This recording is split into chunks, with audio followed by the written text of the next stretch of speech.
الحمد لله رب العالمين والعاقبة للمتقين ولا عدوان إلا على الظالمين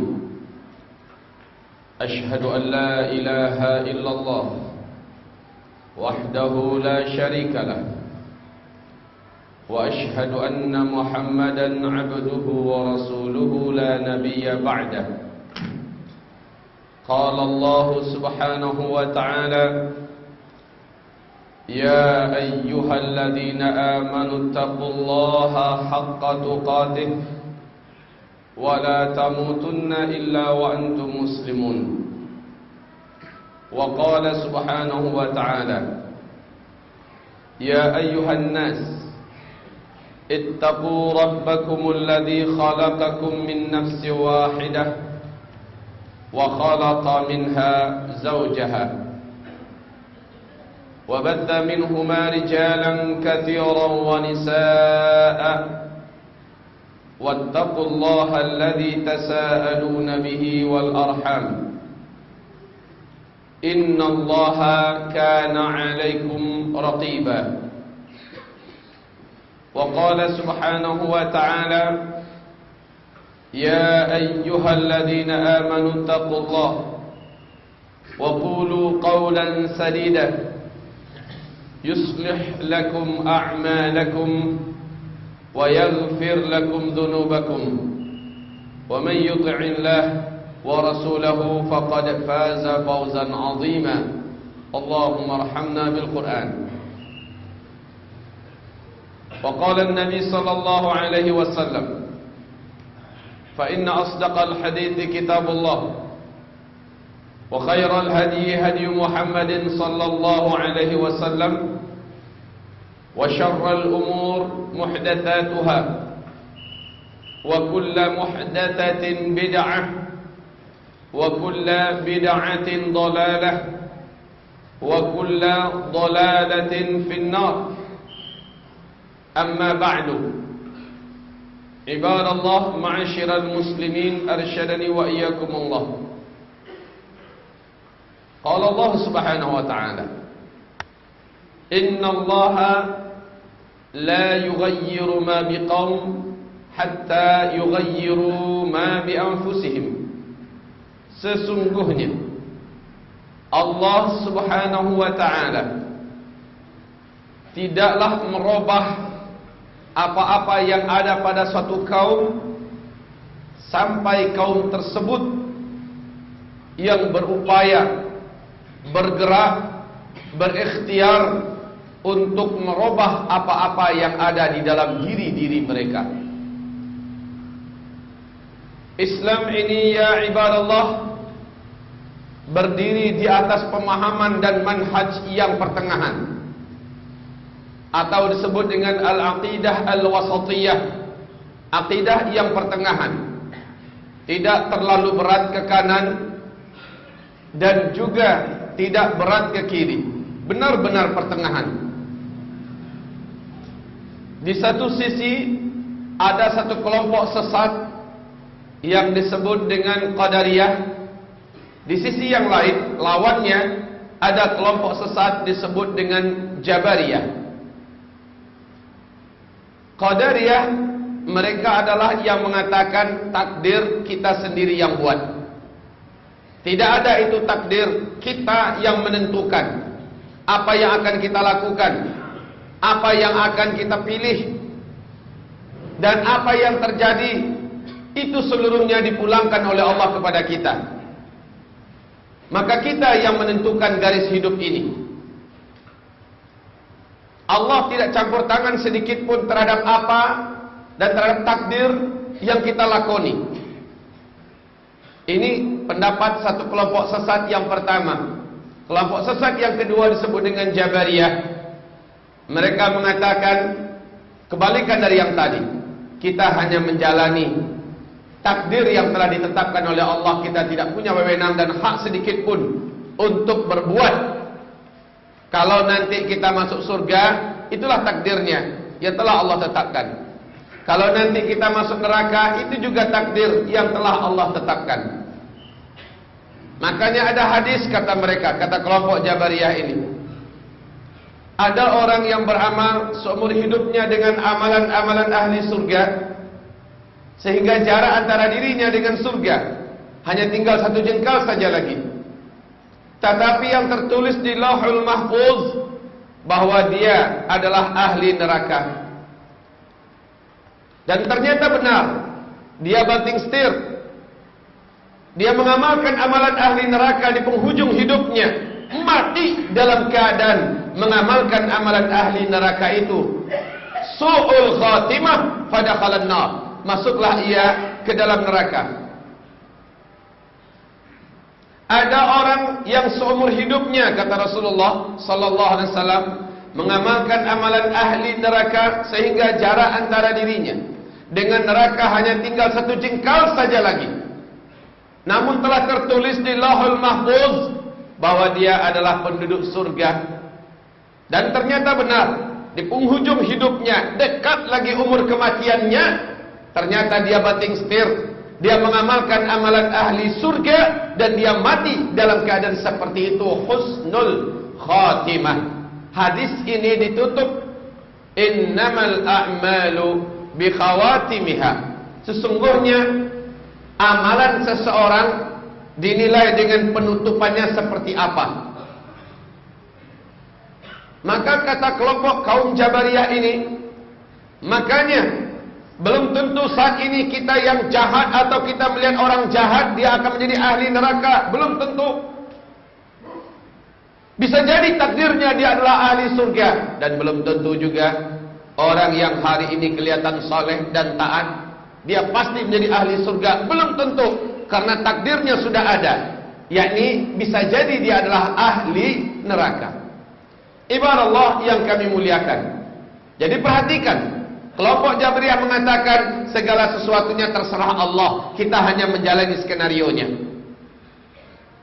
Oleh karena itu Snok Hogronye laknatullah alaih saat melemahkan mental jihad kaum muslimin, dan ada satu kelompok dari provinsi ini yang tidak pernah menyerah kepada Belanda, yaitu para mujahidin yang diasuh oleh Daud Bereh di Aceh sana. Maka Snok Hogronye muncul menggambarkan kepada mereka akidah Jabariyah ini. Ini takdir. Rakyat Indonesia dijajah oleh Belanda, ini adalah takdir. Maka terima sajalah. Toh yang menerima insyaAllah nanti kalau dia dibunuh atau mati masuk surga karena dia syahid. Ini adalah takdir. Ibarat Allah, pemahaman yang seperti ini berbahaya. Baik pemahaman Qadariyah ataupun pemahaman Jabariyah. Kenapa? Kita Ahlus Sunnah wal Jamaah, pemahaman kita tegak di antara keduanya. Ada sisi di mana Allah Subhanahu wa taala tidak memberikan kepada kita peluang untuk campur tangan, dan sepenuhnya dari Allah Subhanahu wa taala. Oleh karena itu Allah tidak akan menuntut, tidak akan menanyakan kita pada hari kiamat, kenapa kamu begini, kenapa kamu begitu. Dalam hal apa contohnya? Contoh, kita terlahir ke muka bumi dari keluarga yang keturunan Indonesia, lahirnya dari keluarga Cibaduyut umpamanya. Allah tidak tanya kepada kita, kenapa kamu dulu terlahir dari keluarga Indonesia, dari Cibaduyut, kenapa kulit kamu sawo matang, kenapa hidung kamu pesek, kenapa kamu laki-laki. Allah tidak tanyai kita. Kenapa?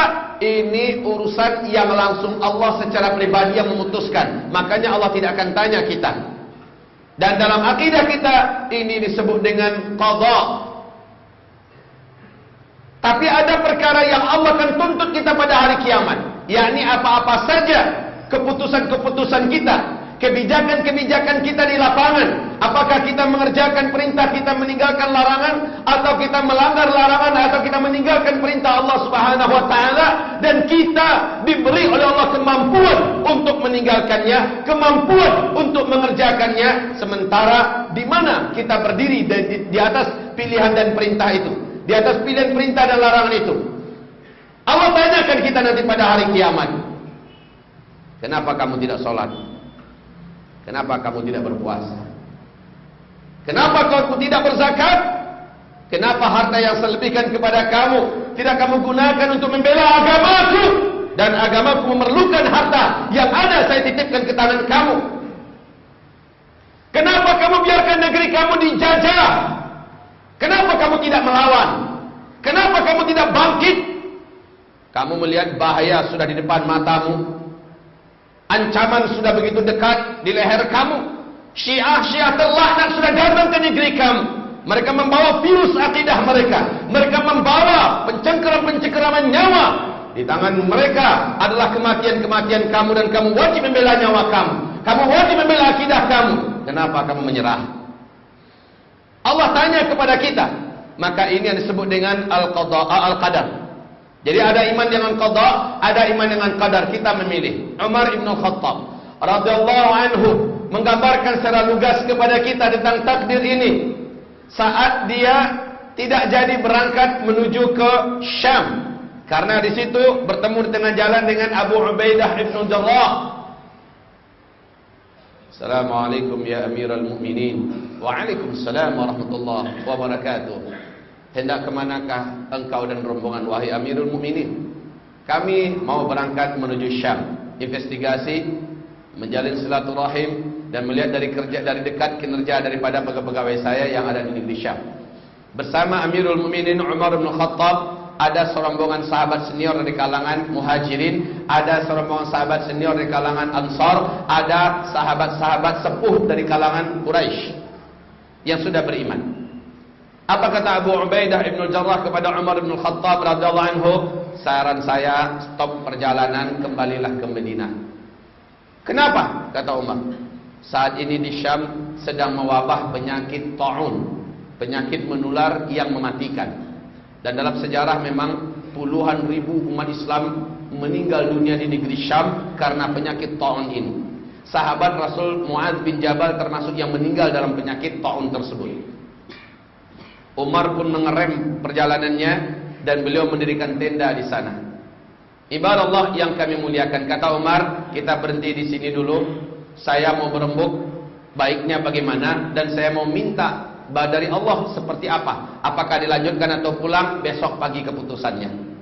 Dikumpulkannya para sahabat Muhajirin dan ditanyakan pada mereka, tuan-tuan, apa pandangan tuan-tuan? Kita lanjut apa mundur? Umumnya mereka mengatakan mundur, wahai Amirul Mukminin. Jelas penyakit, kenapa kita ke sana? Kemudian dikumpulkan sahabat Ansar. Jawaban mereka juga hampir sama. Hanya 1-2 orang yang mengatakan maju terus. Dikumpulkan senior-senior Quraisy yang telah beriman. Pendapat mereka juga hampir sama, mengatakan mundur ke belakang. Maka Umar bin Khattab semalaman suntuk. Dia bangkit tahajud dan dia terus berdoa kepada Allah, mohon kekuatan hati, apakah maju atau mundur. Menjelang subuh hatinya sudah kuat, mundur. Lepas sholat subuh, beliau akan umumkan lagi kepada seluruh rombongan yang bersamanya. Umar ibn Khattab radhiyallahu anhu dikejutkan dengan kedatangan Abdurrahman ibn Auf radhiyallahu anhu. Ternyata Abdurrahman bin Auf nyusul. Lalu ditemukan rombongan masih di tenda. Bertanyalah Abdurrahman bin Auf, ada apa gerangan? Kenapa tuan-tuan semua berhenti di sini? Maka para sahabat-sahabat yang ada menceritakan kendalanya apa. Oh, kalau begitu saya ada hadis ini tentang ini dari Rasulullah sallallahu alaihi wasallam. Saya ingin jumpa dengan Amirul Mukminin. Singkatnya, bertemulah Abdurrahman bin Auf radhiyallahu anhu dengan Amirul Mukminin Umar bin Khattab radhiyallahu anhu, dan disampaikan oleh Abdurrahman bin Auf, wahai Amirul Mukminin, pernah Rasulullah sallallahu alaihi wasallam mengucapkan sesuatu hal berkaitan dengan ini. Apa itu? Kata Umar. Rasulullah sallallahu memesankan, siapa yang mendengar di suatu daerah ada penyakit yang menular sedang terjadi, sedang menjangkiti masyarakatnya yang di dalam negeri itu, tidak boleh keluar, agar jangan menularkan pada orang-orang yang masih steril di luar sana, dan yang di luar tidak boleh masuk, kata Rasulullah sallallahu alaihi wasallam, agar jangan menjemput penyakit. Mendengarkan itu, Umar bin Khattab pun bertasbih dan bertakbir, mengucapkan alhamdulillah, saya tadi baru saja telah memutuskan untuk balik ke Madinah. Ternyata alhamdulillah, apa yang saya putuskan, apa yang saya rencanakan buat disampaikan sama dengan yang diungkapkan Rasulullah. Tenang sudah Umar bin Khattab, disuruh kumpul semuanya. Maka Umar bin Khattab berpidato singkat, mundur ke Madinah. Kapan-kapan kita ke sana. Mu'adz bin Jabal yang waktu itu ada di rombongan mengajukan keberatannya, Amirul Mukminin, afirarun min qadarillah, apakah Tuhan mengajak kita lari dari takdir? Kalau memang takdir kita di sana, kita meninggal dunia, kenapa harus lari? Maju. Kalau kita tidak terjangkit penyakit, enggak akan kena, wahai Amirul Mukminin. Kalau memang di sana ajal kita, maka jemputlah ajal itu. Bukankah orang yang meninggal karena penyakit menular atau ta'un syahid? Demikian kata Mu'adz bin Jabal. Jawaban Umar bin Khattab menyelesaikan masalah, dan insyaallah ini adalah akidah seluruh sahabat-sahabat Nabi. Naam. Nafirru min qadarillah ila qadarillah. Ya, kita lari dari satu takdir Allah kepada satu takdir Allah yang lain. Takdir itu ada dua, takdir yang buruk, takdir yang baik. Kalau maju ke depan, takdirnya kita terjangkiti penyakit. Itu sunnatullah. Kalau kita maju, kita kena. Insya Allah kita akan kena. Tapi ada satu takdir yang lain. Kalau kita tidak maju, kita selamat karena kita diperintahkan Rasulullah jangan masuk. Maka kita taat pada Rasul, kita juga selamat dari menjemput takdir yang buruk. Ada takdir yang baik di kota Madinah. Kapan-kapan toh kita maju lagi ke depan. Ini penyelesaian masalah kaum muslimin. Bahwa dalam masalah takdir, kita yang memutuskan, kita yang menentukan. Maka takdir kita adalah hasil akhir daripada keputusan kita. Takdir kita adalah hasil akhir daripada pilihan kita. Itu yang takdir ibadah Allah yang kami muliakan. Indonesia mau jadi apa? Mau dapat pemimpin seperti apa? Kenapa dapat pemimpin seperti ini sekarang? Apakah ini takdir? Iya, karena kita yang pilih. Kenapa istri saya semacam ini?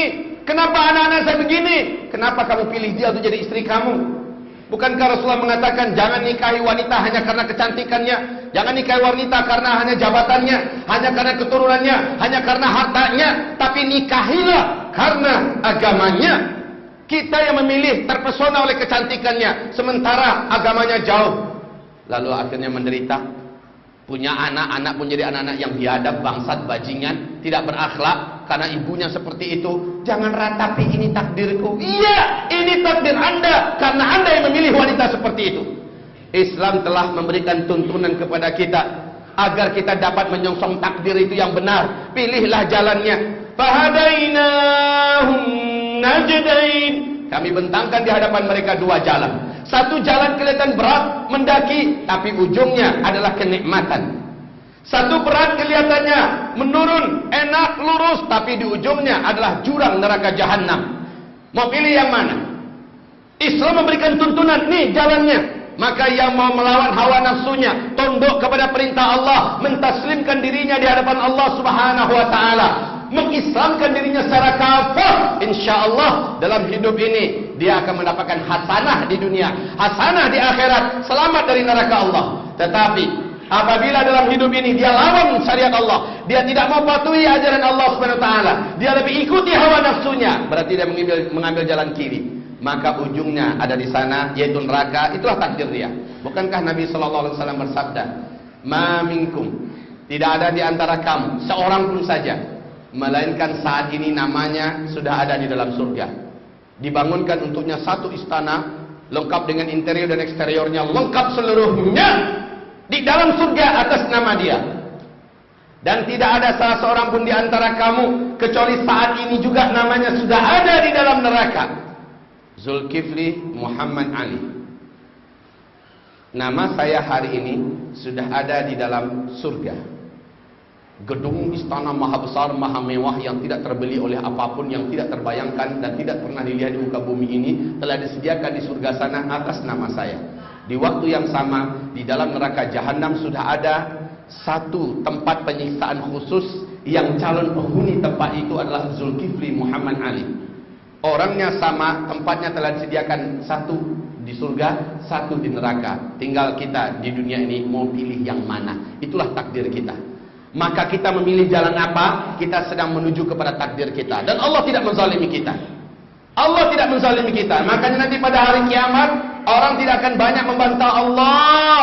Subhanahu wa ta'ala. Kenapa? Dia sadar dia yang memilih dulu untuk menempuh jalan maksiat, jalan dosa, nyerah pada lawan. Makanya dalam Islam ini, sejengkal saja tanah kamu dijajah oleh orang kafir, wajib lawan, wajib bebaskan. Kalau kamu terbunuh, kamu syahid. Ada 6 keutamaan untuk orang yang syahid, karena membebaskan tanah airnya yang dijajah oleh musuh-musuh Allah Subhanahu wa ta'ala. Demikian ibadah Allah. Kalau kita diem saja, nerimo inilah takdirku, lalu kita mampus, kita mati, bagaimana menjawab Allah Subhanahu wa ta'ala? Padahal Allah mewajibkan kita untuk bangkit dan berjihad. Ibadah Allah, kita tidak menginginkan perang. Demi Allah, saya dan bapak mungkin perasaannya sama, benci dengan perang, takut dengan perang, demi Allah. Tetapi ibadah Allah Subhanahu wa ta'ala, kutiba alaikumul qital wa huwa kurhul lakum. Diwajibkan bagi kamu perang, dan perang itu kamu benci. Kalau ada yang senang dengan perang, itu enggak normal. Karena dalam Al-Quran Allah mengatakan perang itu kamu benci. Tapi ketika perang itu diwajibkan, komandan perang selalu musuh yang mengedornya pertama sekali. Mereka yang menggendang tabu perang ini, ibarat Allah yang kami muliakan. Dan kita tidak menginginkan perang. Tapi ketika mereka mengganggu, kita lebah. Kita tidak akan mau diganggu. Tapi saat kita sudah diganggu, mati pun siap. Dan kalau kita menyerah, ingat, kalau kita menyerah, dayus, tidak akan bisa mencium bau surga. Padahal surga akan tercium dari jarak 500 tahun perjalanan.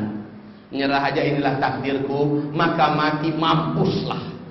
Digorok leher, digorok lawan lehernya, mampuslah. Bangkit melawan, jangan sampai mampus konyol. Bangkit melawan. Persiapkan diri hari ini, persiapkan imannya, ilmunya, amal solehnya. Bersatulah dengan umat Islam Ahlus Sunnah wal Jamaah yang lain. Upayakan jangan sampai berbenturan dan mau dibentur-benturkan dengan umat muslim Ahlus Sunnah wal Jamaah yang lain. Ibadah Allah, Indonesia ini di masa yang akan datang hanya Ahlus Sunnah wal Jamaah yang mampu menjaganya, hanya Ahlus Sunnah wal Jamaah yang mampu memeliharanya. Dan darah-darah para syuhada terdahulu yang telah memerdekakan Indonesia dari penjajah-penjajah biadab Belanda, penjajah-penjajah yang keparat dari Jepang dulu, hanya Ahlus Sunnah wal Jamaah yang bangkit tampil menyelamatkan Indonesia. NKRI ini tidak akan pernah ada dan tidak akan pernah wujud di masa yang akan datang kalau bukan umat Ahlus Sunnah wal Jamaah. Dan kita besok ke depan akan memberikan andil yang nyata.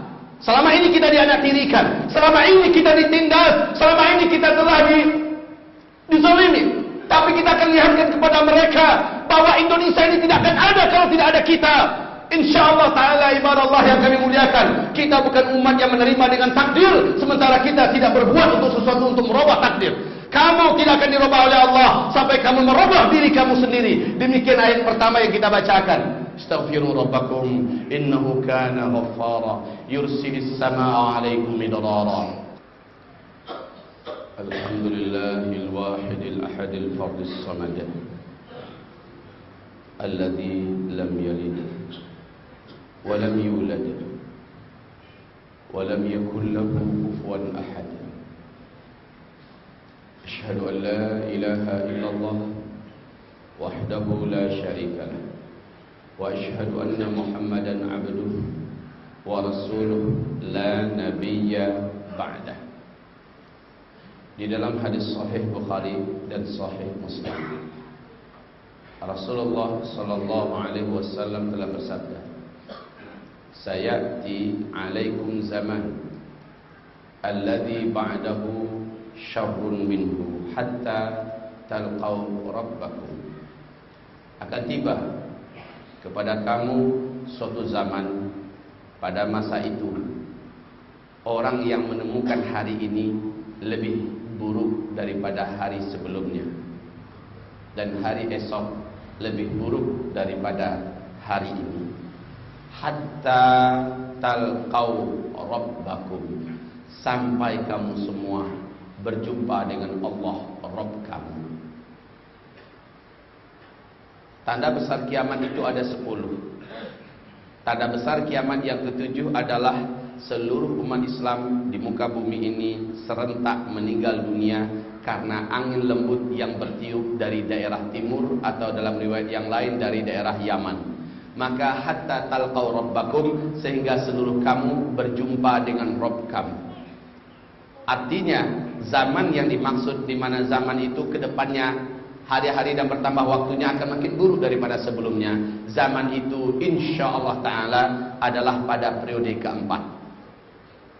Periode pertama periode kenabian, periode kedua periode kekhalifahan, periode ketiga periode kerajaan-kerajaan Islam yang menggigit, periode keempat periode kediktatoran, dan periode kelima periode khilafah kembali. Dan di periode inilah tanda besar kiamat yang ketujuh terjadi, yaitu meninggalnya seluruh umat Islam sedunia. Nah, periode yang paling mengerikan itu adalah pada periode keempat, itu periode kita sekarang. Inilah periode di mana umat Islam benar-benar akan menemukan bertambah waktu akan bertambah buruk apapun urusan, apapun.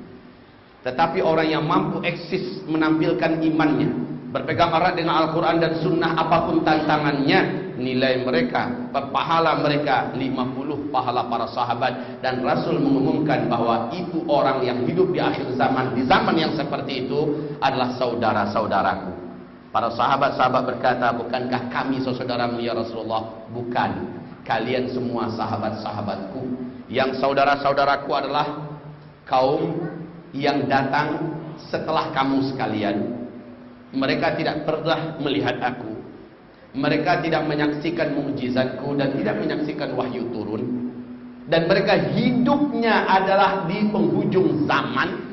Mereka berpegang erat dengan sunnahku. Mereka adalah orang-orang yang menghidupkan sunnahku.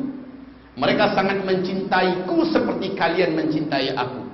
Maka kaum muslimin, jadilah manusia yang seperti ini. Manusia yang enggak nerimo, manusia yang enggak nyerah, yang enggak menyerahkan dirinya kepada arus. Kemana arusnya ya sudah seperti ini. Enggak, lawan arus kaum muslimin. Jadilah generasi ghuraba, generasi yang bangkit. Masalahnya kita berhasil atau tidak berhasil bukan itu yang ditanya oleh Allah. Yang ditanya nanti oleh Allah, kamu sudah berbuat apa tidak? Kamu sudah bekerja apa untuk Islam ini? Kamu sudah lakukan apa dalam menyelamatkan Indonesia? Kamu sudah buat apa? Kamu kumpulkan harta yang banyak-banyak, buat apa? Buat melawan Syiah apa tidak? Buat menyelamatkan Sunnah wal Jamaah apa tidak? Itu yang akan ditanya oleh Allah Subhanahu wa taala, ibadallah. Harta yang banyak, rumah yang banyak, tanah yang luas, itu semuanya hanya akan menjadi ratapan yang memberatkan kita nanti di hari kiamat. Sementara kalau seandainya semua yang Allah berikan kepada kita, kita jadikan sebagai sarana mendekatkan diri kita kepada Allah, semakin dekat, semakin dekat, semakin dekat, itulah yang Allah inginkan. Itulah makna syukur itu, dan pasti Allah akan tambahkan. La in syakartum la azidannakum wa la in kafartum inna azabi lasyadid.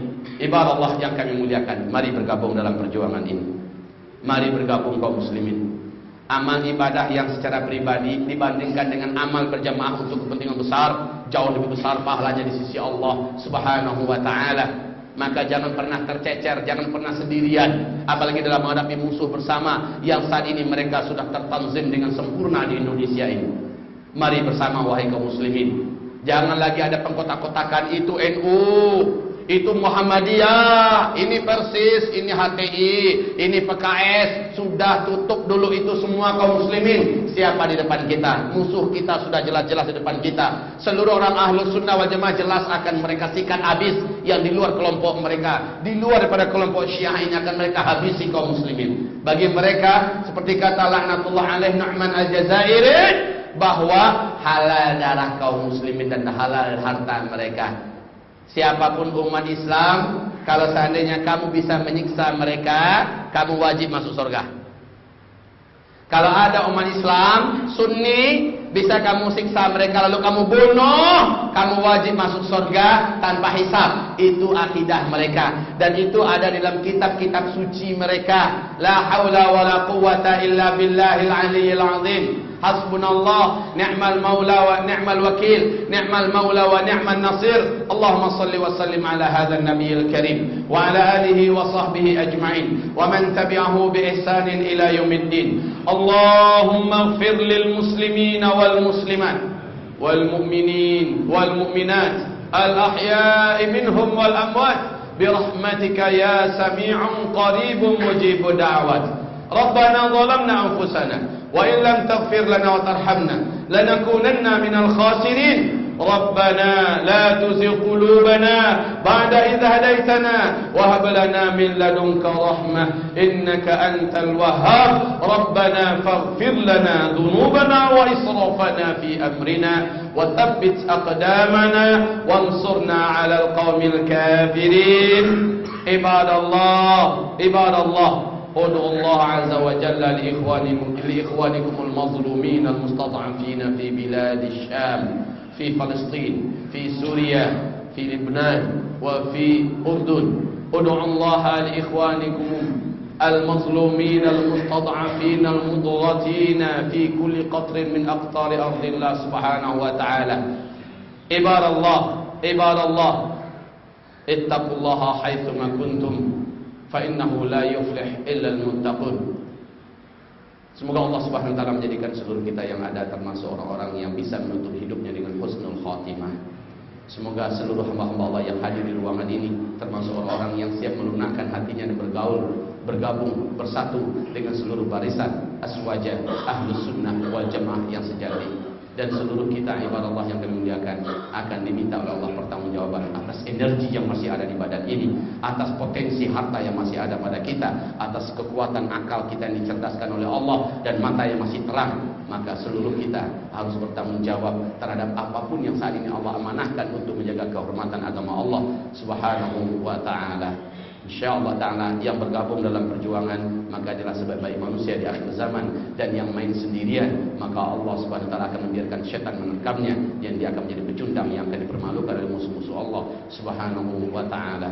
Allahumma salli wa sallim ala hadha nabiyil karim Muhammadin wa ala alihi wa sahbihi ajma'in wa man tabi'ahu bi ihsan ila yaumiddin. Rabbana atina fid dunya hasanah wa fil akhirati hasanah wa qina adzaban nar. Subhana rabbika rabbil izzati amma yasifun wa salamun alal mursalin walhamdulillahi rabbil alamin. Wa qimus salat.